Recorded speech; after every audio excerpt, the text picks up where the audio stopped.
एक चोर चोरी करके भाग करके आया था, उसके पीछे सैनिक लगे हुए थे, तो जहाँ सत्संग हो रहा था उन्हीं के बीच में जाके बैठ गया। तो अब राज सैनिकों ने देख पाया नहीं, तो वो चले गए और चोर बच गया। सत्संग में यही चर्चा चल रही थी कि दीक्षा लेने से नया जन्म हो जाता है, पूर्व पाप नष्ट हो जाते हैं। तो चतुर्भुज दास जी संत थे, उनके पास गए और बोले महाराज आप जो बात कह रहे हैं सत्य है क्या? मैं दीक्षा ले लूंगा, आज से निष्पाप हो जाऊंगा? बोले आज से हाँ निष्पाप हो जाओगे। तो बोले दीक्षा दीजिए। तो उन्होंने तुरंत उसको दीक्षा दी। दूसरे दिन वो निर्भय होकर घूम रहा था, सेठ खोज रहा था, अरे बोले यही है। उसको बंदी बना लिया गया, राज दरबार में ले गए। राजा ने कहा तुमने चोरी की है? उसने कहा मैं कसम खा सकता हूँ कि इस जन्म में चोरी नहीं की। साहूकार ने कहा मैं कसम खा के कहता हूँ कि इसने कल चोरी की है। अब दोनों अपनी अपनी कसम पे। तो उस समय जो पद्धति चलती थी सत्य को प्रमाणित करने के लिए, तो एक लोहे का फार गर्म किया जाता था और पीपल की छोटी सी नवीन पत्ता ऐसे रख दिया जाता था और उसके ऊपर सूत ऐसे बांध दिया जाता था और वो लोहे का जलता हुआ फार हाथ में ले और सूत जले ना और 7 कदम चल के फेंक दे,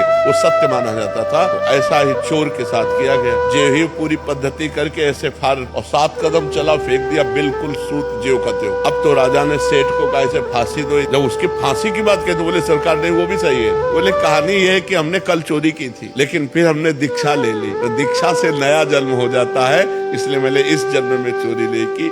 इस बात से वो राजा बड़े प्रभावित हुए।